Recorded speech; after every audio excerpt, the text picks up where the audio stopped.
Welcome back to another episode of the Stay Connected podcast. It's your host, Leo Herrera, the Connected Golfer. I'm pleased to be alongside Michael Marinelli.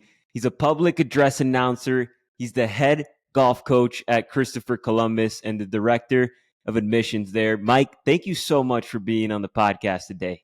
Oh, thank you so much, Leo. I am very excited. I've watched a few of these already, so I am very excited to be on the podcast today. I'm not gonna Oh, lie. this is going to be a good one, man. I think we can touch a lot of really good topics, given your background and what you're involved in, and our audience here that's really trying to get some nuggets from the game and understand what it's really about. So, hmm Mike, talk to me a little bit about how you got involved into the game of golf. So, funny story. I was not a golfer in high school. I wasn't a junior golfer growing up. Actually, didn't really like golf growing up. Believe it or not, I was a football player. Played a bunch of different sports growing up, and golf was not one of them. My dad wasn't a golfer. My dad still is not a golfer. Um, but yeah, I played football for a long time. Loved it. Played in high school. Got recruited to play in college a little bit, and it came to a point where I was like, all right, do I want to go play at a Division III college, which is kind of what my path was taking me as a 5'8" offensive lineman, right? um, and I was like, you know what, I got a scholarship to go to the University of Miami for academics, and I said, let's go to UM. So I went to the U. Go Canes! Got those boys rolling right now, so I'm pretty excited. Go Canes. Finally, it's been a while, so I'm excited. But yeah, so while I was at UM, I decided, hey, I'm going to go to the Biltmore, right next to campus. Go hit a few balls. Go check out this whole golf thing. I'm not playing football anymore, so why not? And I found a love for the game. I was like, this is really, really cool, and I enjoyed it. And it's just a whole different sport. Obviously, it's a different muscle. It's more the brain than the body. Yeah. And I think that's why you see. I was like, hey, a bunch of former athletes are doing this, and so obviously it became something that I got interested in. Still not very good at it. I mean, I'll be straight up honest with you. I'm not the greatest golfer in the world, but I love it. I love the game. I love, especially junior golf. To me, junior golf is one of the cool things that I think doesn't get enough attention these days, especially from a lot of the golf clubs around the country. But it's the future of our game. It's the future of the game that we all love, and now more than ever, it is super popular. So you're starting to see a bunch of kids get involved in it, and I think one of the biggest issues we have is course availability. I think that's something that's really happening lately. But yeah, I love the game of golf. I actually wound up going to work at Doral while I was at UM. I was like, you know what? I started to pick this golf thing up. I really like it. Let me go be able to play free golf. Why not? So I started working at Doral. I was in golf bag services, right? Oh, wow. And it taught me a lot, about customer service, about being a good person, and learning to deal with people, right? I mean, I think, and you can take that to the rest of your life and whatever you do in your job. And I always say everybody should work in customer service at least once in their life, because you learn how to deal with members and hey, how to treat people, right? You can't, you're a college kid, but you need to learn to be proper, and so that's kind of where I picked it up, and of course the rest is history. Yeah, and that's the beauty of the game of golf. There's so many different ways to get involved and get into it. I mean, you got into it going to the Biltmore, and then got into customer service. Now, you're the head golf coach at a top golf school, at a top school, high school in general. And hmm it's interesting to see how the process unfolds. How you weren't even involved, and now you're here. What Yeah. were some of the things that you kind of take away from that? So it's funny that I was working at Doral, loved that, had a lot of fun with it. Um, Actually, one of the funniest stories at Doral. I got to tell you this story because this is one of a kind, right? I'm a college kid. This is where I learned the game of golf really is different, right? And it taught me a life lesson about always be on your game. Okay, and I always tell my golfers this story because you never know who you're going to meet out on the course, right? So I'm working valet up at Doral. I had a rough night. I was partying. I was in college, right? Had a good time the night before. We've all been there. Um, but at golf bag services, you got to be there at 4 a.m, right? So I show Yeah. up at 4 a.m. I'm super tired. I'm exhausted. Some guy up at valet hands me a bag. Some guy with glasses on, and he hands me a bag with a guy with a little jump man on it. And I'm thinking, oh, cool. it's a little Jordan logo. That's pretty cool, right?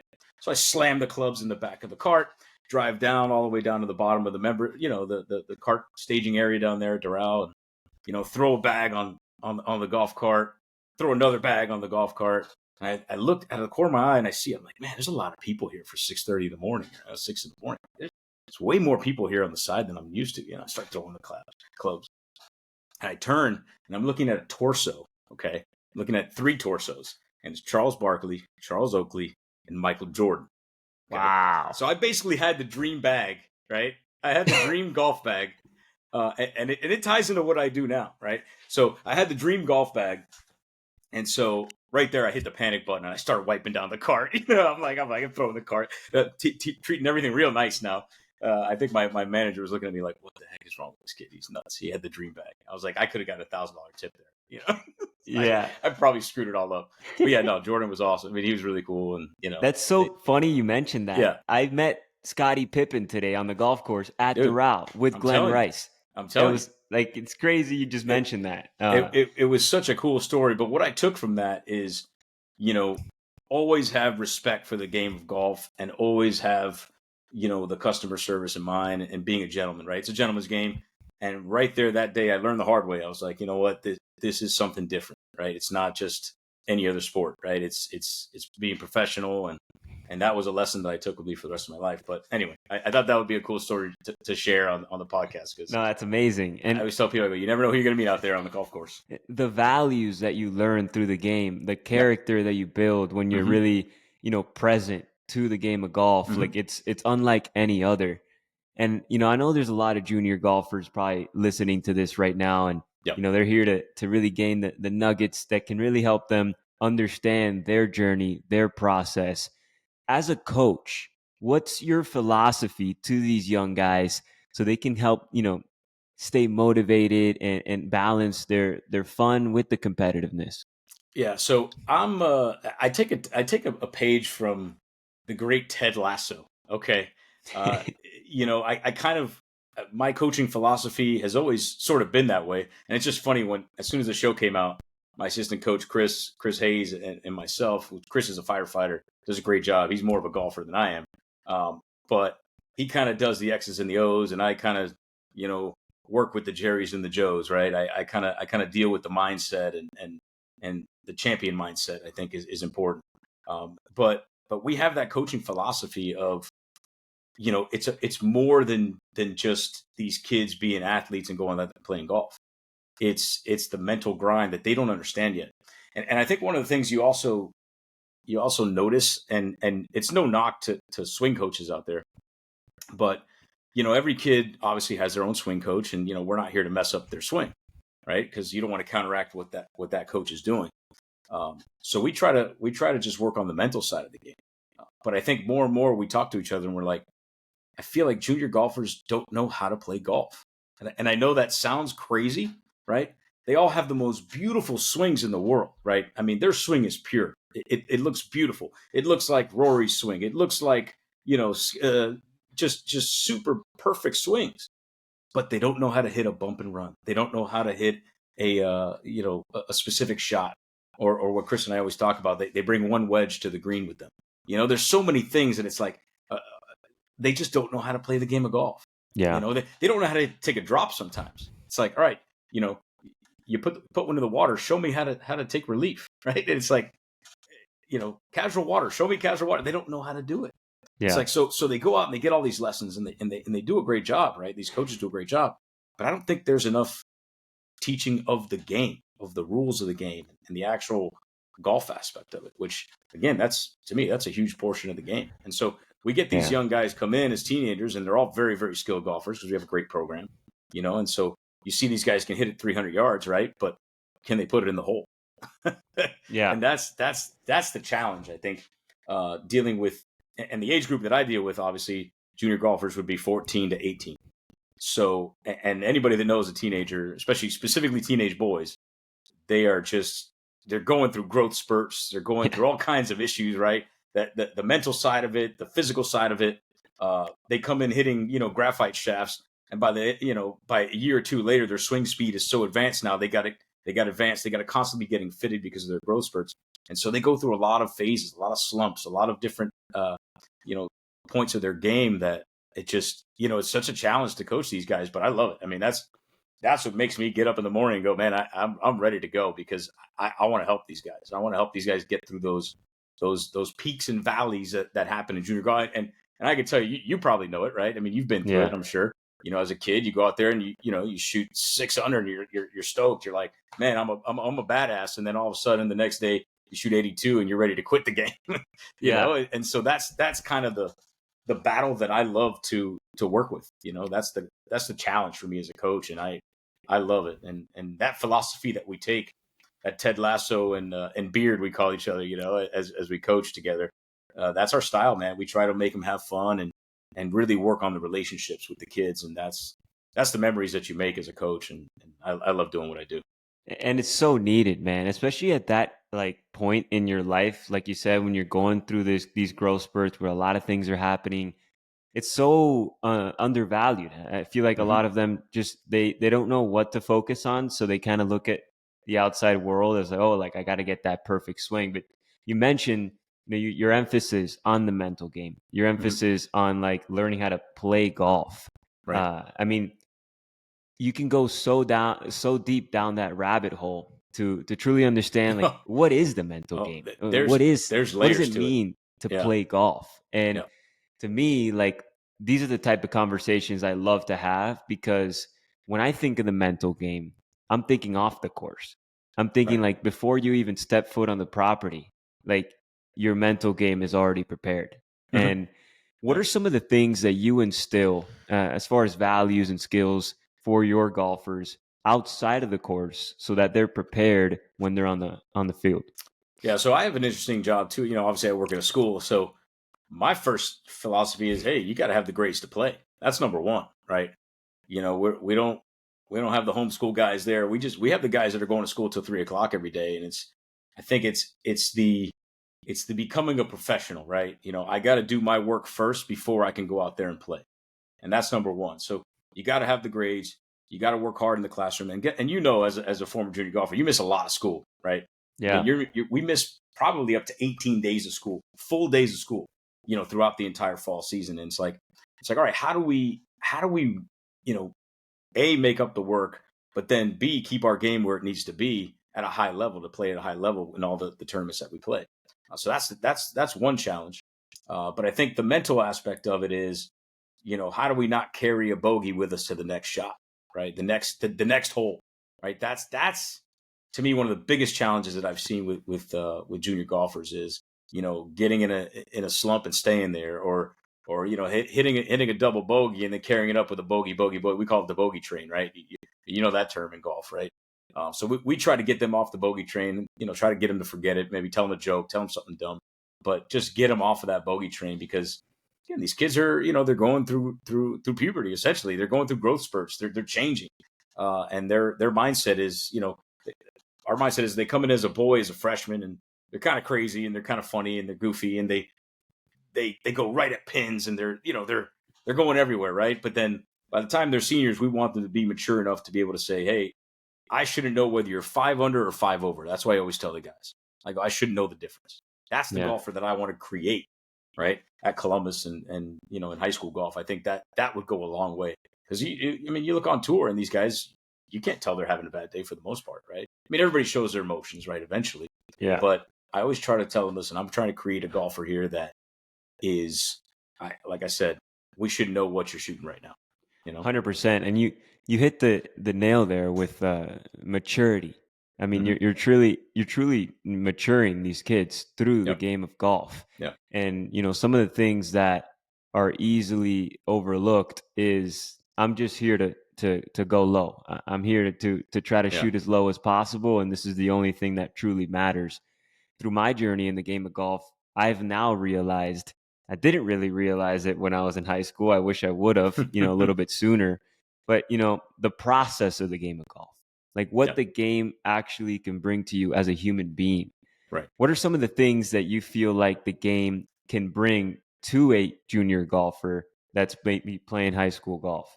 Well, for one, it's honesty, right? We don't have referees in our sport, you know. And I think honesty is one thing that it teaches you. You don't want to be labeled a cheater out there on the golf course. We know that, right? You want to respect the game. We're going to teach you the rules. You're going to do it the right way. And so that's what we're trying to do is keep them. But in the long run, right, it's going to create a CEO golfer one day, right? That's what we call them. Is they're going to go out there and be able to be better than 98% of the average Joes that go out there and play golf on a daily basis. Our high school kids are going to be better than 99% of them. Even the guys that from my team, we carry about 15 guys, which is it's a pretty large roster for a high school.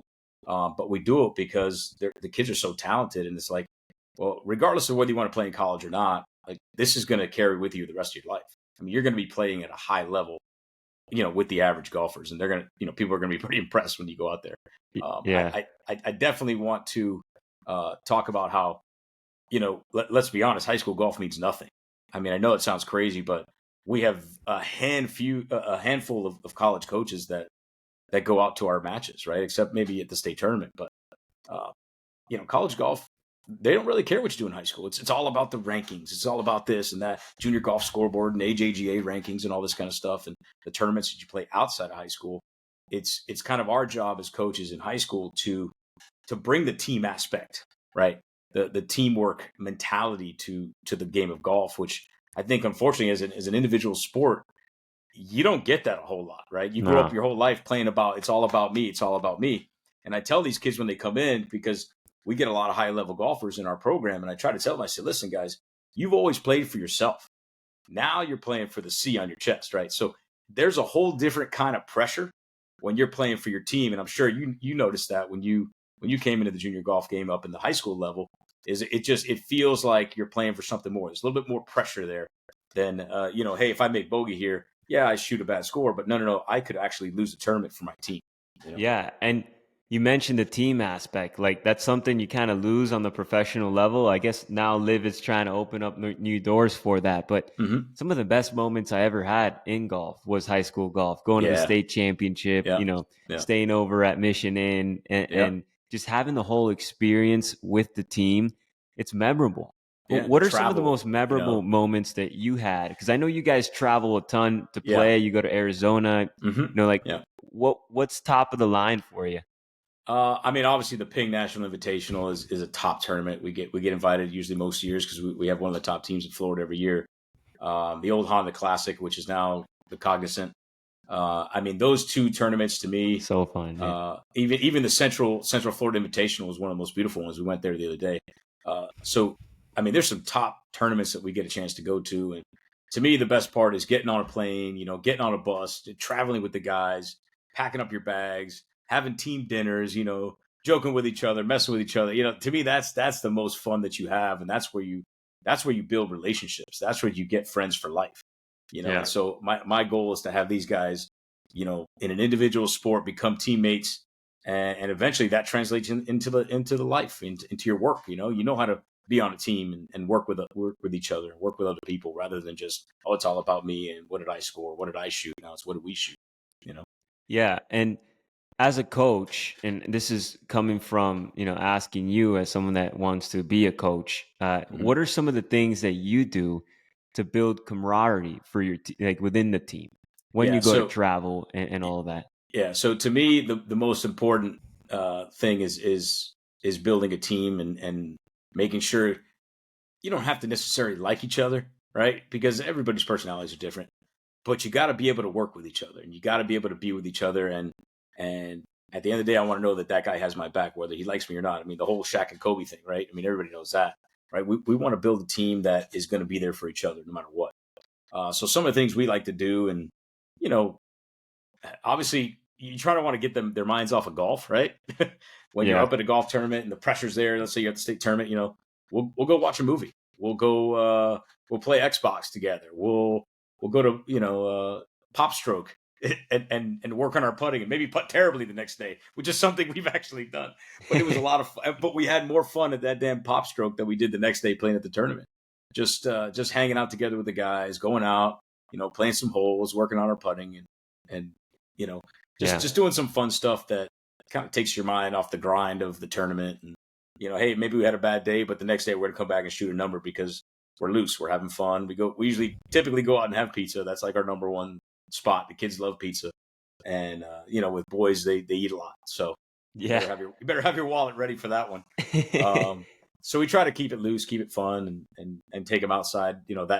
Not too late, but try and get them out and have a good time before the round the next day. And as a junior golfer, it's so easy to get lost from the big picture. But when you really zoom out, like you said, like high school golf, it's important, but it doesn't really mean the world. And Right. it's very easy to get caught up into it. And it's one of the things that I've seen, at least for observing other junior golfers, they go through so much stress and anxiety through the process because they Mm-hmm. overemphasize the importance of the moment. Right. Obviously, we know to really get into flow, get into a rhythm in your game, you got to let go of the thoughts. You got to Yeah. be free. What are some of the things that you do for your team, like right before the game, that really helps them feel like, okay, this is important, but it's not the end of the world if things don't go the way I want them to? Yeah. So the first thing I do as a coach, and I've done this for many years. I've been coaching for 14 years. So the first thing I do is before we all tee off, we get together and we pray.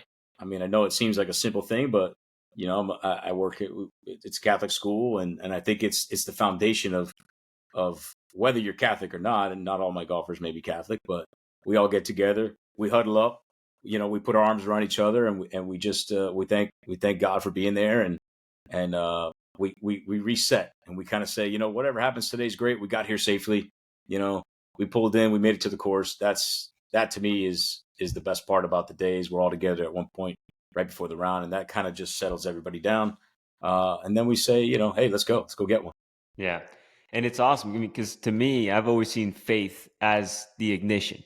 something that really, sparks Yeah. that fire. And as a golfer, I mean, you're going down You, in the trenches you got to and have faith, things man. aren't going your way. You got to have the faith to really bring it back. Yeah. But I'm Yeah. curious because, from experience, I've experienced this. What are some of the challenges that you faced with the parents of these junior golfers that get in the way?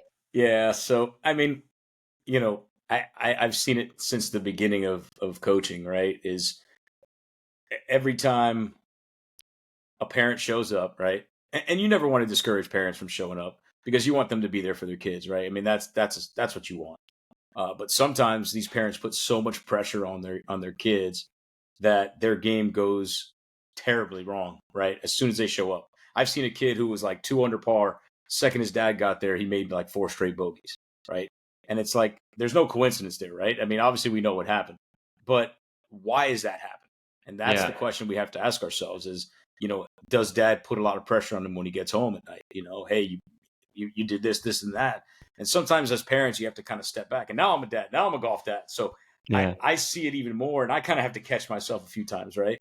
It's like, just let them be, right? Let them experience the moment. And it's hard because I'm caddying for my little daughters right now, so it's almost like I almost don't want to caddy because I feel like I put so much pressure on them too. I'm trying to, is my daughters are trying to impress me, right? And I know that, and so kids always try to impress their parents, and more so than at a basketball game or a football game, they're pretty far from you, right? They're in the stands. Here, they're maybe 10, 15 feet, 50 feet away. And, they'll throw you a bottle of water and say, hey, how'd you miss that putt? Come on. It's like, so Yeah. sometimes you have to tell the parents to step back, but I think at the same time, you encourage them to be there, right? You want them to be there for their kid. And you love parent support, but at the same time, sometimes as a coach, you have to be able to say, listen, it's affecting your child's play by you putting so much pressure on your kid. It's time for you to step back a little bit. And I've had to do that in the past. And it's not an easy conversation by any means, but I think most of the times I think the parents are receptive to it because they understand that there is so much pressure in the game of golf, and all you're doing is adding to that pressure. And it's such a fine line because they are the parents. I mean, they Yeah. they they want to go out there and they're coming they're from a perspective of supporting the kid. yeah, and they're the ones that bought the clubs, so Yeah, it's like I'm exactly. investing in them, and so Eh, I see where the pressure is, right? And they put a lot of money into it. They really do. Time and travel and expenses. It's an expensive sport. But And I can talk from my experience where, I felt the pressure of my dad whenever he watched me play. yeah, And it came from that, from the fact that, hey, like he is giving me this opportunity. right, Like if it right. wasn't for his financial and emotional support, like Support and I sacrifice. would Yeah, not be here. And right. then that adds the pressure of like, okay, I gotta perform.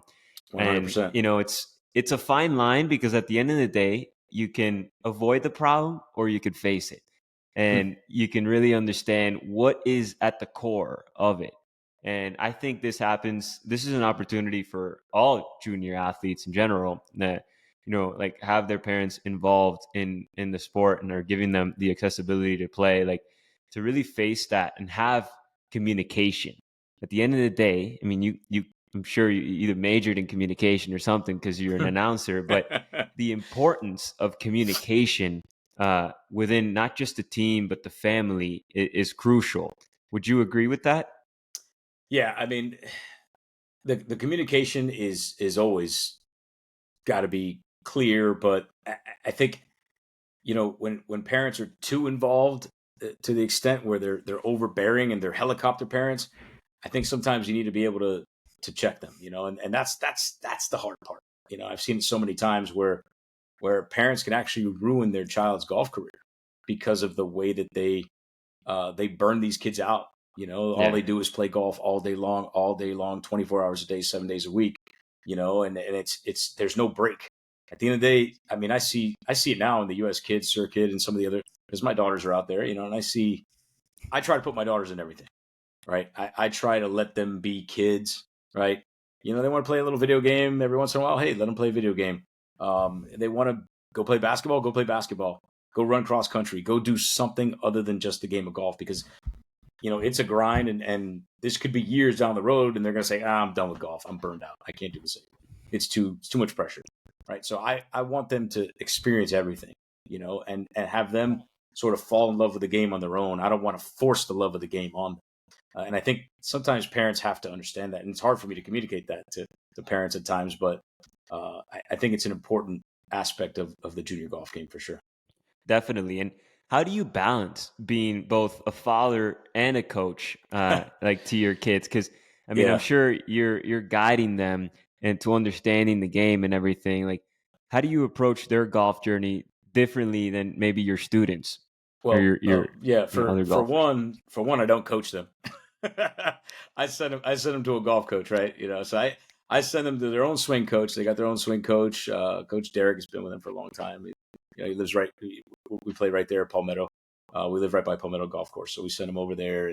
And Derek's had juniors forever, and I love the way he speaks to the girls. But it's not me coaching them, because I feel like if I were to coach them, I'd probably given them the wrong advice. But no, I don't want that extra added pressure of like, oh, you have to do this, you have to do that. It's like, you know what, let them be coached by somebody else, and that helps me kind of stay back from it. And then when I caddy, I try to be as away from it as possible, but at the same time loving, and pick them up when a bad shot happens. So I've that's kind always of wondered what the best approach is when caddying, as a father to your son or daughter. yeah, I mean, I feel like honestly, you're putting pressure on your son or daughter because yeah, you're there and they want to impress, they want to perform well, they're going to get right, angry if it's not going well. of Like, course, yeah. what's some of the things that you do as a caddy to your daughters to like really help them feel free out there? So I try. I'm a funny guy, so I like to joke around. I mess with them the whole time. And so they hit a bad shot. I'll just give them a hug, pick them up, and spin them around, do something goofy. We have a cool little secret handshake we do when we make a good shot. You try to make it as fun as possible, because there's going to be bad shots. There's going to be moments out there where they get mad, and my oldest daughter is she likes to cry every once in a while. Yeah, I'm like, I feel like saying there's no crying in golf, but whatever. She's gotta still let it little. out. She's still little every once in a while, but and they're girls, so that's the other thing. I deal with teenage boys all the time, so I'm a little tougher. But with the girls, I'm a little softy, I guess. I don't know. I give them a hug and I say, don't worry about it. It's okay. We'll get them next time. No worries. Yeah. And so I want to wrap up the podcast with this topic on mental health because Yeah. it's such a big, component when it comes to junior athletes as a whole, Hmm. and everyone as a whole, honestly, we Yeah, can all use a little bit more of mental health. absolutely, man. What are some of the things that, like, piece of advice that you have for up and coming athletes that are getting into a sport so that they can really take care of their mental health, not take things as seriously as maybe they are right now, so that they can excel over a long period of time? Yeah, I think obviously belief comes with hard work, right? I think what's the old saying? The more I practice, the luckier I get, right? The harder I work, the luckier I get. That that to me is the foundation of being a top tier competitive golfer. Is you got to work, and by you working and rehearsing and doing everything that you need to do on a daily basis to be great, that's when it becomes easier, right? It's almost like working out in the gym, right? If you work out and you lift weights and you're prepared physically, it's almost the same thing that you have to do with your mindset, right? You have to work on the mind as much as the body in golf, because it's 100 there. I think, yeah, 100% of it's your swing and 100% is your mindset. So Yeah. I think it's a matter of repetition, right? I think Tiger was talking about the other day. I was watching something. He was talking about how pressure putt situations, right? His dad would put him in loud, make loud noises and talk during his backswing and while he's putting, uh, because he wanted to prepare him for those moments when he's on the grandest stage. And so that to me is something. A preparation goes a long, long way for your mental health. And then, of course, knowing when to pull back, right? Knowing when to pull back when things are getting a little crazy. Sometimes you just have to hit the reset button, right? Maybe take a few days off, right? You don't need to practice every single day, right? You do, but you don't, right? There's days where you're like, you know what? I've had kids that have just not picked up a golf club for about a week, and all those issues that they were having a week ago are gone. Yeah. And it was just almost like you have to kind of step away, go have a little fun, go enjoy yourself, get your mental health back in where it needs to be, and hit the reset button. That's what I try to tell them to do the most. That's awesome. And one of the things that I've learned through my journey is like learning how to love the process. A lot of us, like, maybe in high school golf, like, okay, we got practice, a couple times a week with coach. Like, that's when I'm going to go because I got to check that off the list. Yep. And like, that's what's going to get me better. What's going Hmm. to get you better is like actually understanding how to love the process of getting better, Yeah. loving the work that you put in, not just going out there because you got to check it off the list. Right. So learning how to love that process to me has really helped my mental health through my journey as an athlete, grinding since I was 3 years old. In the beginning, it was just like, I'm going out there. I got to go out there. I got to go out there. I got to go out there because it's like I Yeah. got tournaments, I got to perform all this stuff. And now it's like I've immersed myself in the process of improving in my game that, everything just comes secondary. And Right. when I learn how to love the process, I know when to pull back because like I'm tapped in, I'm connected to Yeah. to the process. Of So course he's connected. we got to stay connected. Mike, thank you Always. so much for being on the podcast today, No, man. it's been a blast. I even got my kids' Xbox headphones. Don't make fun of me, right? I love it. I'm with you, man. Thank you so much. Thank you guys for listening to today's episode. Stay connected for some more episodes coming soon. Mike Marinelli, ladies and gentlemen. Hey, the announcer. From messy to connected. That's what we There he do. is. All Thank you, Mike. right, take it easy, Leo. See you Thanks. guys. All right.